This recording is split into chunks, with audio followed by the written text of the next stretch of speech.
every Target, every town. ICE is coming into Target stores. They're raiding Target stores, snatching up employees, and we say no more. So we're going to send a message to ICE. Our streets! Our streets! Our streets! Our streets! Our streets! Our streets! Hello, and welcome to Revolutionary Ideas, the Marxist podcast from Socialist Alternative. What you just heard there is clips from the momentous general strike against Trump and ICE in Minneapolis. In this episode, we're happy to say we have two members of Socialist Alternative speaking with us. Elan and Lydia have been organising and on the ground in the US and in the city itself.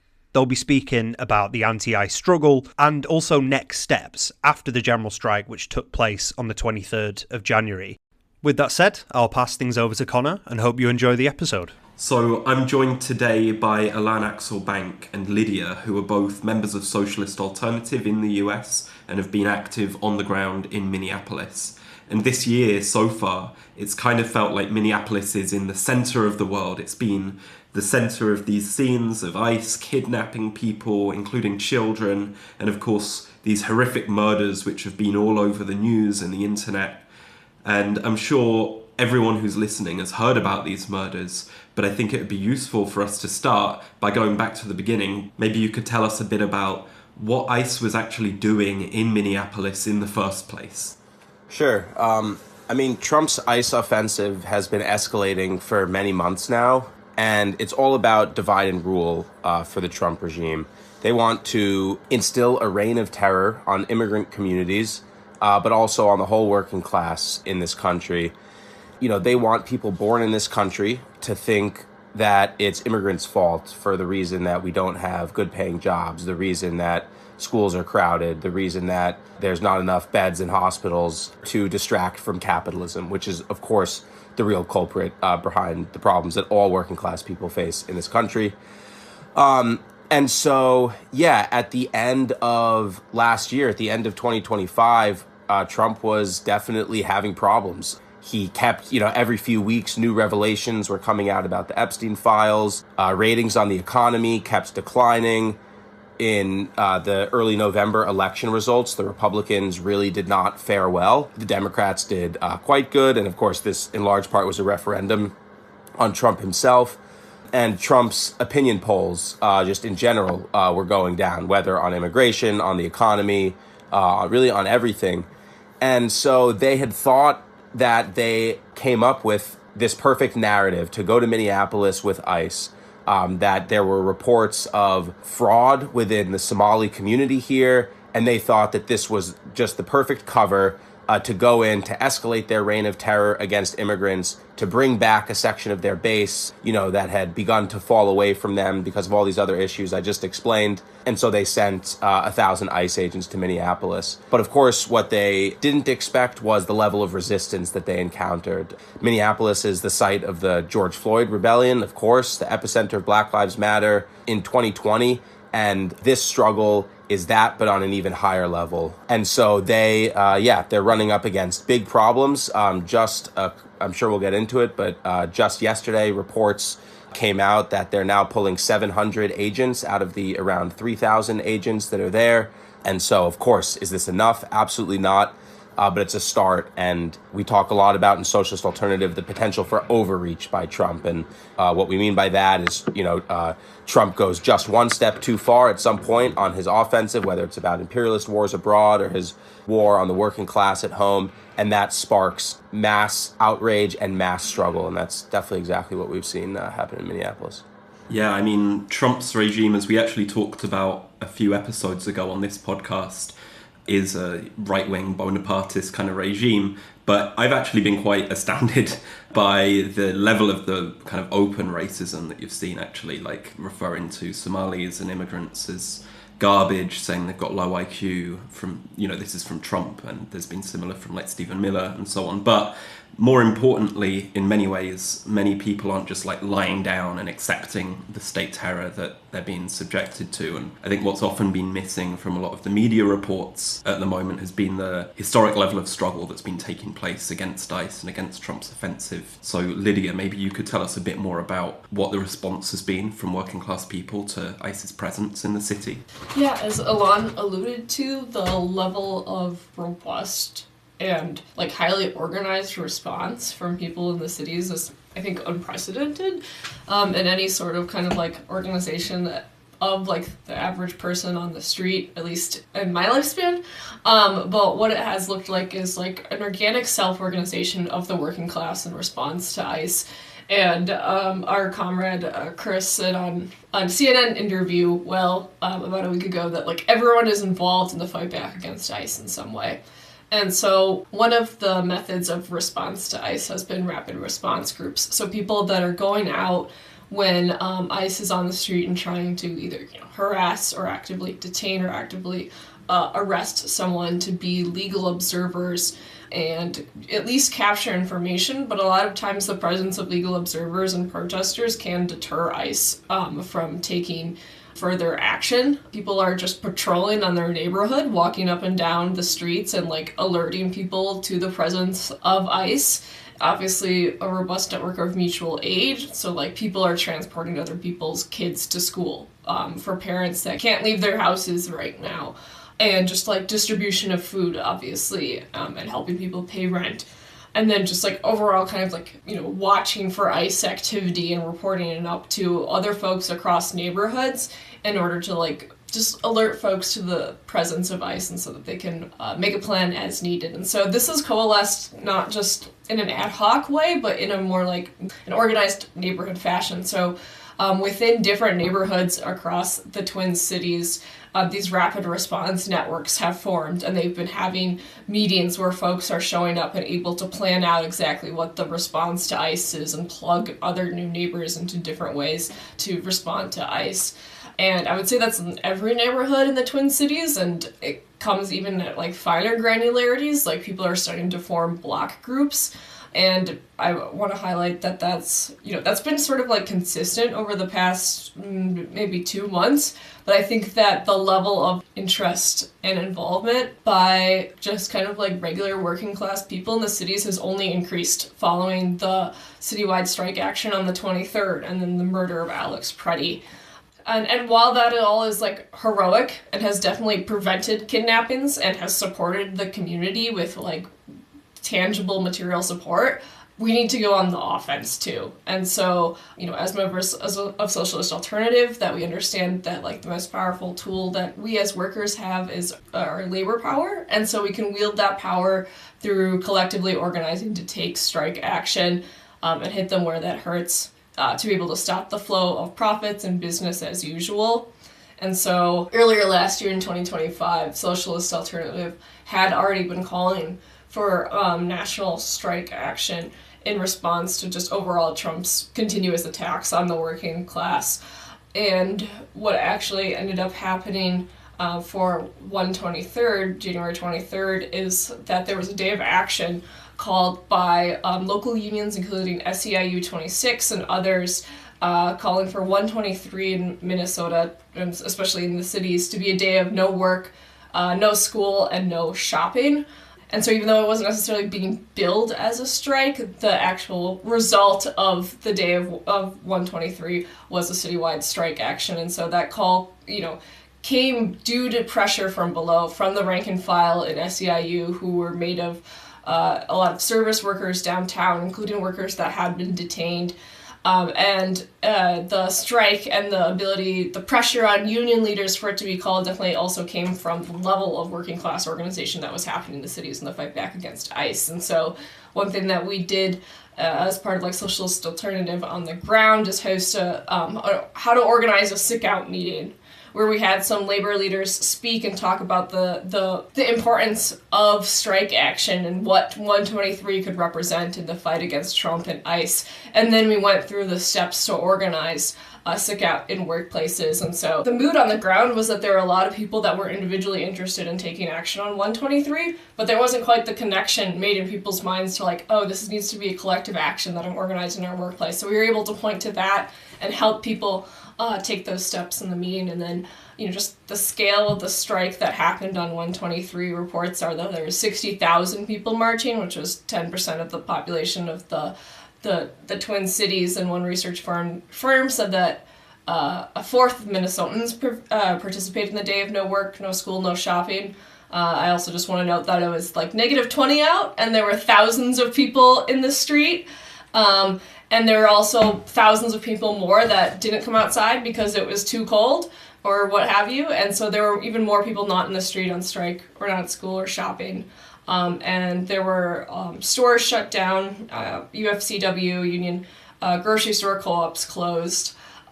We had Target workers walk out, and Socialist Alternative Minneapolis built on the ground there to call for what's next and the need for further strike action, a national strike action. We had a next steps meeting on that following Sunday to talk about next steps. I think it's also important because in International Socialist Alternative, we're not just commenting from the sidelines, we are active in these struggles, and Socialist Alternative's been right at the forefront of some of this organising in Minneapolis and in the US.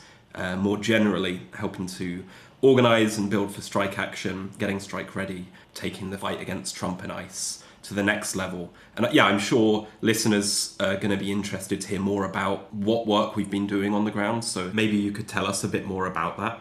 Yeah, so Lydia was just getting into some of what we've done, but yeah, I mean, for Socialist Alternative in Minneapolis, we've been going absolutely all out for the last several weeks, certainly since the January 23rd citywide general strike was called, but even before then too, since the invasion began here. So in terms of what happened, what we did around the strike call, so the strike call went public on a Tuesday.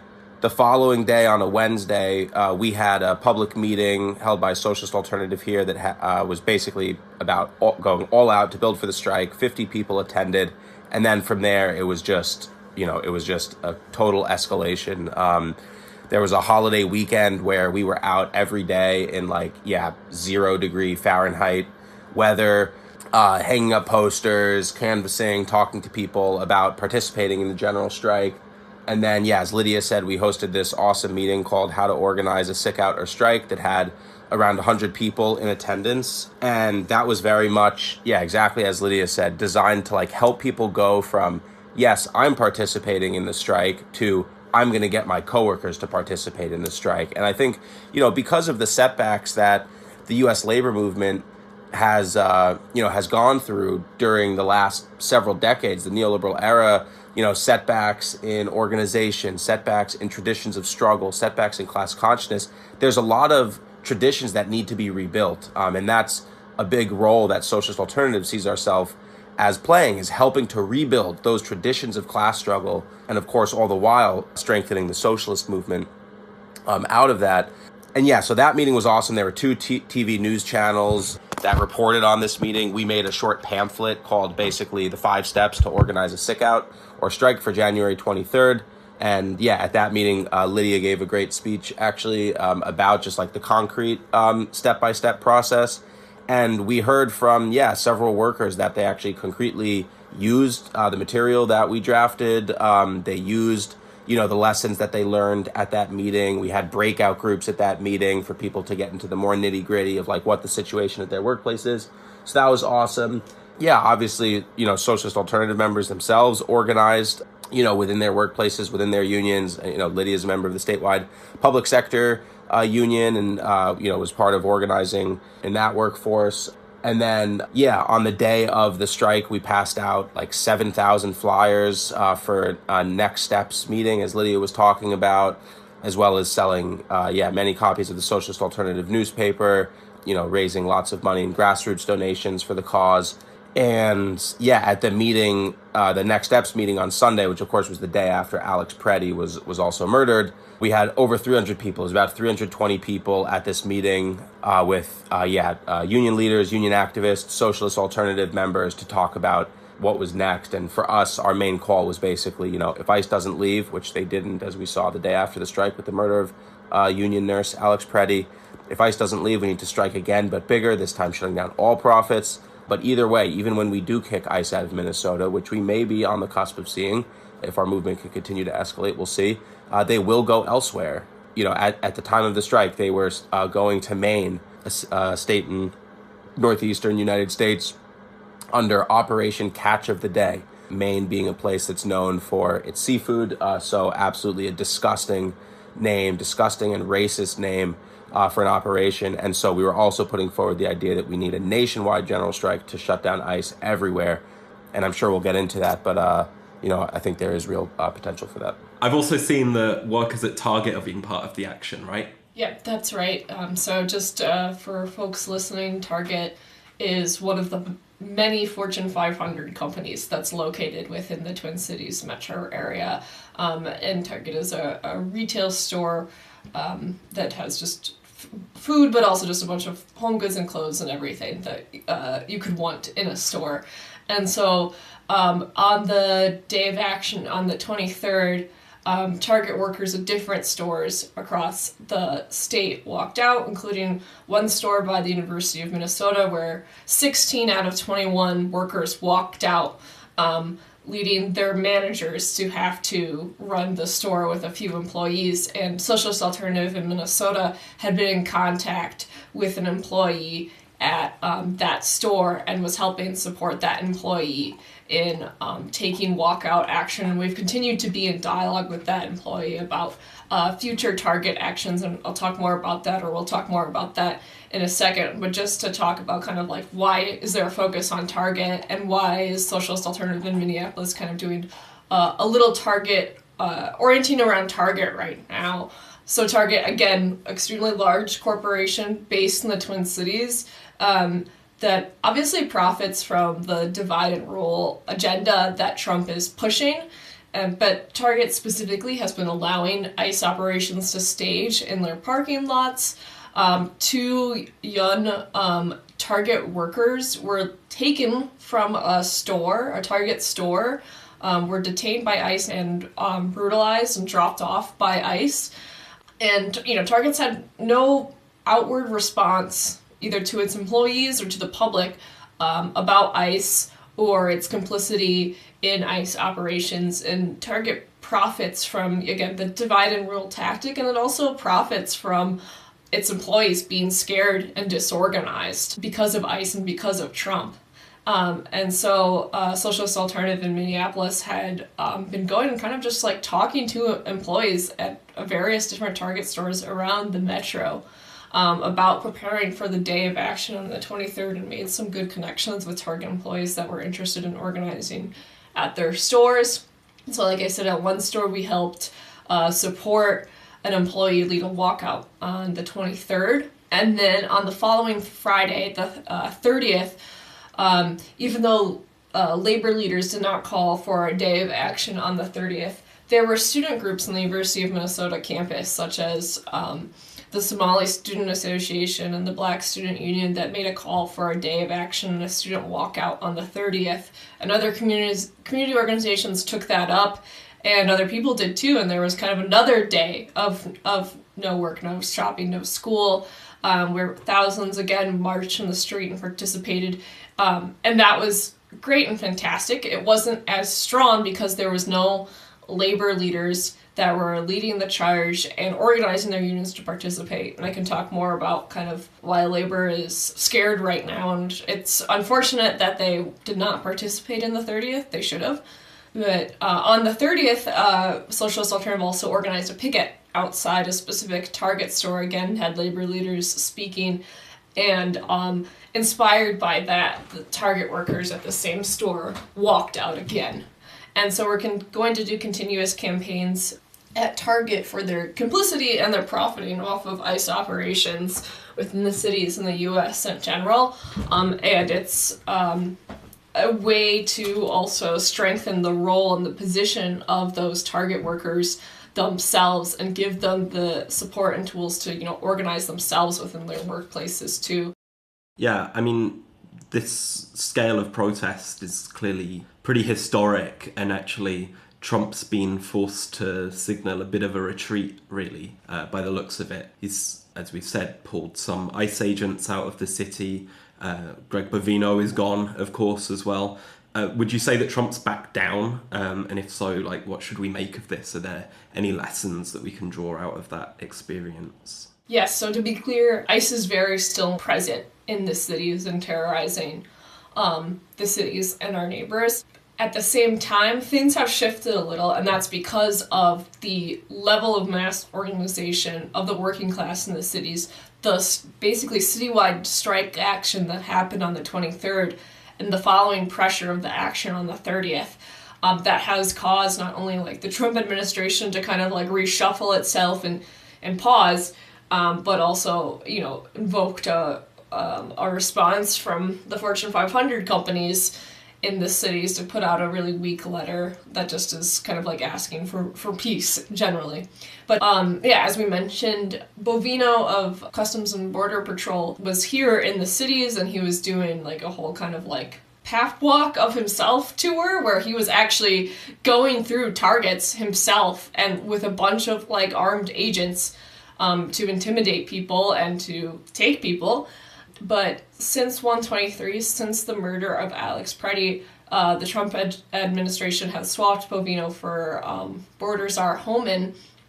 And I think that is kind of representative of Trump trying to, you know, switch people around and kind of like take the blame off of one person in his administration, but have the appearance of starting kind of like a different level of operations within the cities and give a kind of appearance of winding down operations with the removal of 700 agents. But we know that ICE is still here. We also know that Trump and some of the Democratic leaders in the state, so Governor Walz and Mayor Frey, have talked about having to be on phone calls and negotiate with Trump. And we know that the Democrats can't give us the deal that we need and are going to give us a deal that actually continues to put working class people in danger. And I don't necessarily know if all the details of why 700 ICE agents are being recalled is out, but people, and Holman is alluding to deals with like local county law enforcement deals to help get people that ICE would want to detain when they're coming out of jail, help ferry them to ICE immediately after they're removed from jail. And so I don't know, and I don't think it's clear right now what that level of deal is and if that's the case. But that is, again, another indicator of why the Democratic Party is not a party that can actually help the working class and is going to sell us out every single time. And the reason that Walz and Frey were willing to get on the phone with Trump is also because they were scared of the level of actions that happened on 123. That threatened them too. That threatened the power they had, and it pointed to kind of like both Trump and Walz and Frey seeing their common enemy in the working class and being like, oh, okay, we need to have a conversation about how to quell the mass level of organization that we're seeing, you know, the working class, which they both have interests in continuing to oppress, to come to an agreement on how to quell the level of organization and just like the level of consciousness that working class people are developing, not just about our ability to organize ourselves to take mass action, but also the lack of illusions in the Democratic Party that I would say is continuing to be strengthened amongst the working class on the ground here. And so the threat of an organized working class, you know, threatens profits of Trump, of his billionaire buddies. It threatens the profits of the Fortune 500 companies that are in the cities and in the state that are telling Walz what to do or not. And it also inspires the rest of the working class and points the way forward for future action, not just to kick ICE out, but to stand up and demand better for any need and any want that we have, and obviously continues to point the way towards we need to do away with capitalism and a socialist revolution. And one thing I wanted to touch on too is kind of the role of labor unions, or maybe like the lack of the role in labor unions right now. So they've sort of taken a step back from 123, as I said, on the day of action that was called by 130 by student groups. No, at least major labor union I heard of in the cities kind of endorsed that. And I think that labor leadership is very cautious. And it's, in some aspects, it's scared of the power that its rank and file has. And in some aspects, labor leaders, especially public sector labor leaders, are scared of the state law that forbids them from taking strike action outside of contract negotiations. And that's also in a lot of union contracts for public sector employees. And I'm a member of the Minnesota Association of Professional Employees, MAPE, which is a union that represents over 18,000 state employees, along with our sibling union, AFSCME, which represents about 18,000 state employees as well. And so in talking with my own coworkers as a public sector employee in a union that was scared to talk about strike action on 123 and going forward, having conversations about the importance of labor needing to get involved to have the most impact on these days of action, and that the role that labor unions can play in strike action, general strike action, is to shut down an entire workplace. That level of economic power is what's needed to push the movement forward. So I've also been having conversations with my coworkers about the role that in kind of addressing the fears about the state law and our contract law that talks about no striking outside of contract negotiations. Like we talk about with individuals, taking action together helps them avoid retaliation and makes a fight stronger. Talking about unions taking actions together as whole unions makes the fight stronger, but also helps unions collectively avoid retaliation. And also just pointing that the law, the state law that prevents strikes outside of contract negotiations is one that serves the boss. It serves employers. And it doesn't serve us. That's a law that's not there to protect us or to support us. That's a law that's there to support the boss's interests.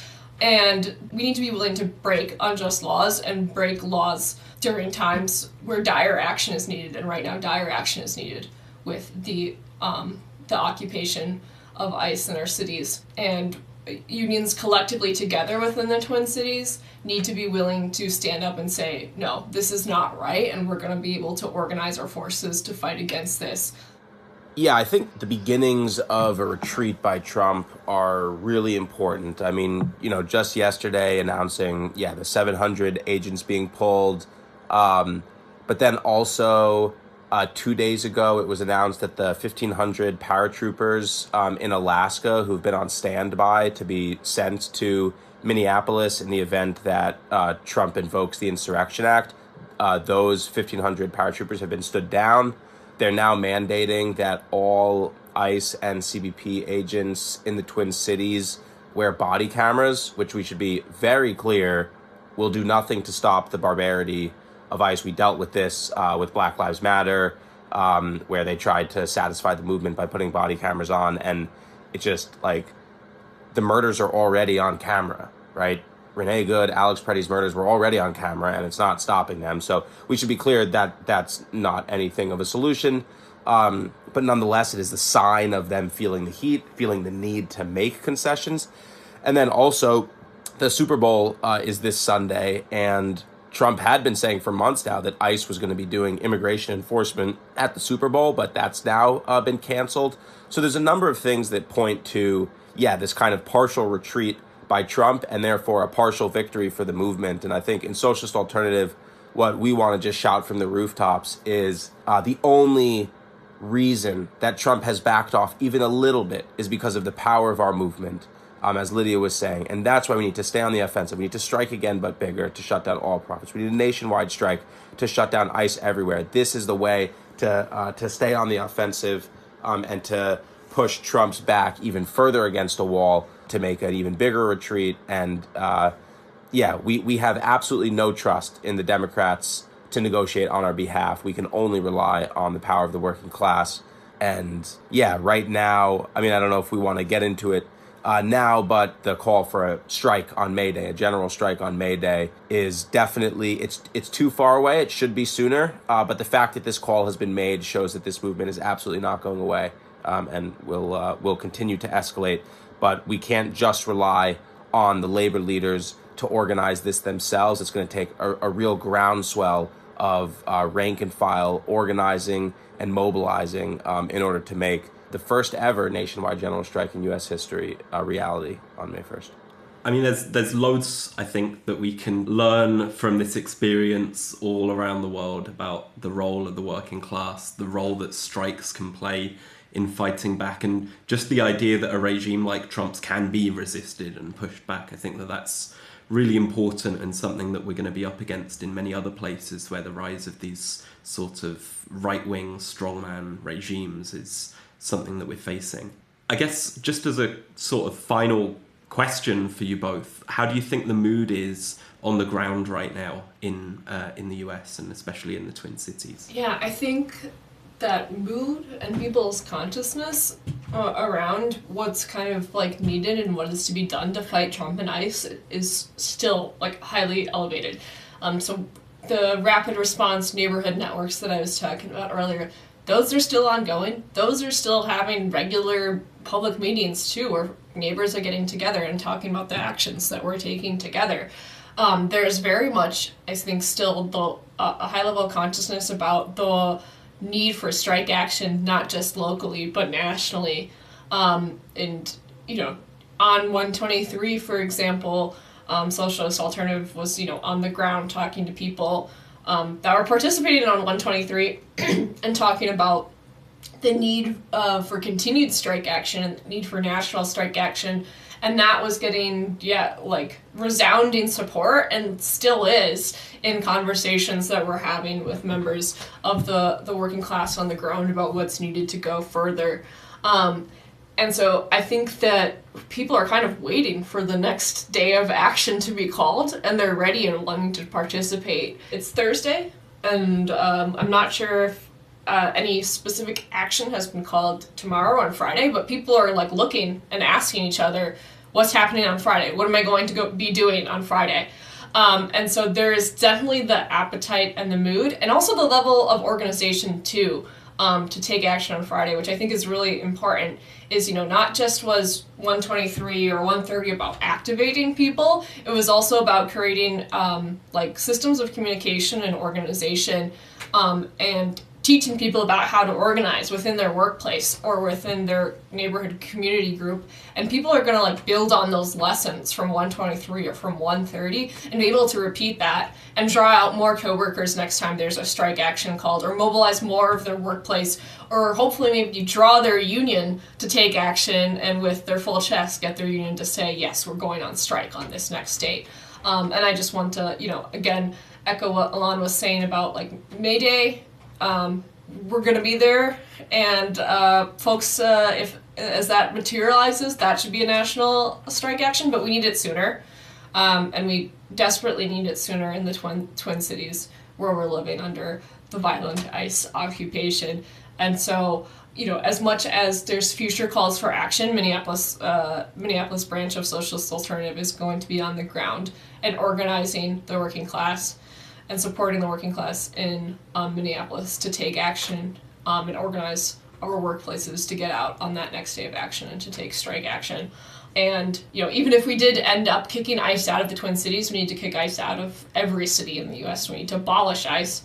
And that is why, a citywide general strike is great, but we need a national general strike too, to truly put the pressure on and kick ICE out of the country and any other demands that go along with that.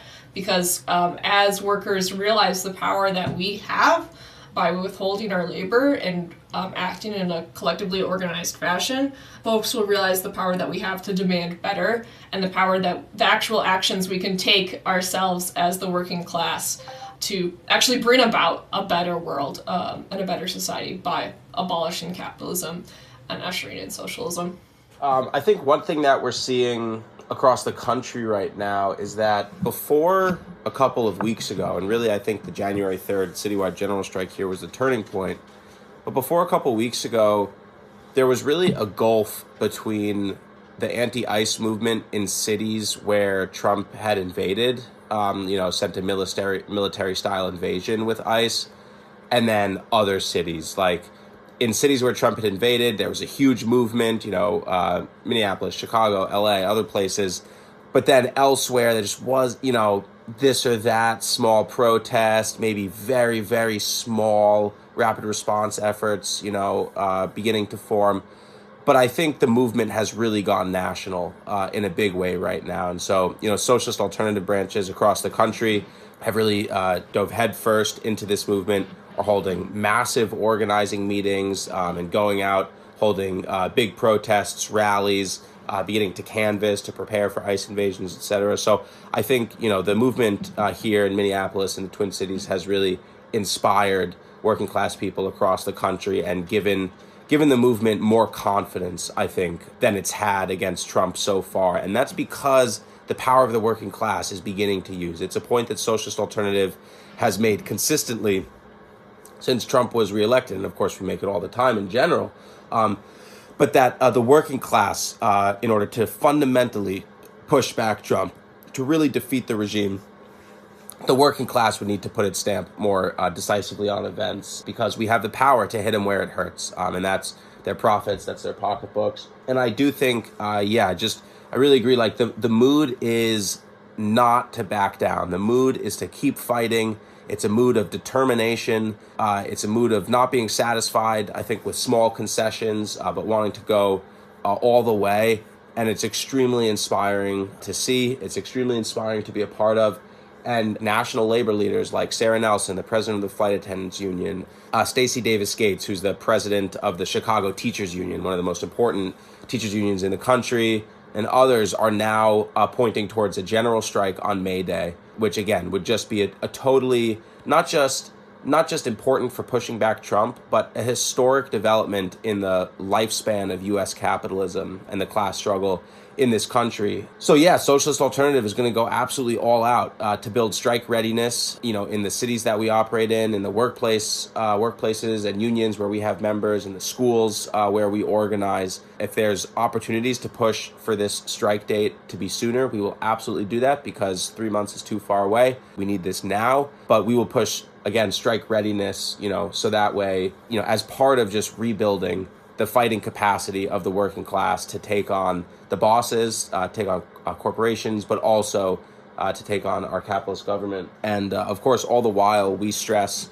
the need to, kick ICE out of Minnesota, the need to abolish ICE, as Lydia said, for good, in order to fund affordable housing, public education, free universal health care. We also fight for full citizenship rights for all immigrants, and we fight back against all capitalist divide and rule of any kind, and for the unity of the working class. And I think this is really one of the most promising moments for the class struggle in the U.S. and the fight back against Trump that we've seen in quite some time. It's very exciting. Hey, Target, you can't hide. We can see your icy side. Will we have our voice heard? Yeah! Are we afraid of Target? No! Are we afraid of ICE? No! We're going to shut it down to kick ICE out! Hey, your workers don't pay ice. Hey, your workers don't pay ice. Thanks for tuning in to this episode of Revolutionary Ideas. If you like what you heard, please make sure you subscribe and follow us on whichever platform you've been listening to this podcast on. If you agreed with our analysis and you want to find out more and get involved, please get in touch with us today. Go to socialistalternative.info and click Get Involved to find out more. Also, make sure you follow us on our socials. On Instagram, you can find us at socialistalternative.ews. On TikTok, we're socialist_vids. On Facebook, we're Socialist Alternative ISA England, Wales and Scotland. And lastly, on X, we're Socialist Alt EWS. Thanks for tuning in and hope to see you next time.